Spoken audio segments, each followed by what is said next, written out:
Toby Fleischman awoke one morning inside the city he'd lived in all his adult life, which was suddenly, somehow, now crawling with women who wanted him. Not just any women. Women who were self-actualized and independent and who knew what they wanted. Women who seemed kind. Women who seemed motivated and available. But also some who just sent over a picture of a G-string. Or their side boob. Or their under boob. Or their just plain regular boob. It was more than a newly divorced man could take after 15 years of marriage. All this after a youth full of romantic rejection. All this after placing a lifetime bet on one woman. Who could have predicted this? Who could have predicted that there was such life in him yet? But these women were not objects to Toby. They were his mentors. No, they were his heroes. They were teaching him how to live now that he was suddenly, somehow, no longer living with Rachel. Each morning he would wake up with an overwhelming sense of panic in that new apartment of his. Where was he? Where was she? Where was his home? Something is wrong, he'd think. I am in trouble. For Rachel was no longer in bed with him. She was no longer in the kitchen, griping about her day. I'm gonna have to spend the whole day cleaning up that mess with a lunch I don't even have time for.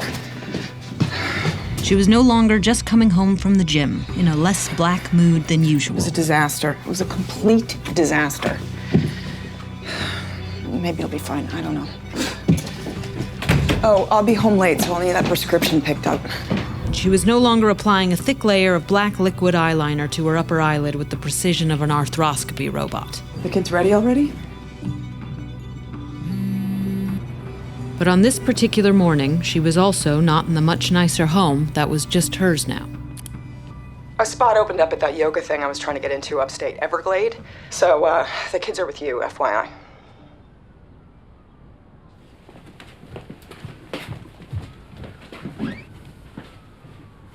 FYI, I dropped the kids off a day early. What the hell were you thinking? I said a spot opened up. Yeah, well, they're not groceries, okay? They are children. What if I hadn't checked my phone?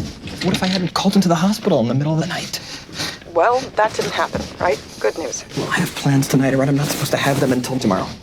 It's just one night. Call Mona. Hey, I want to be with them when I have them, all right? I don't want to just leave them with a sitter. That's you.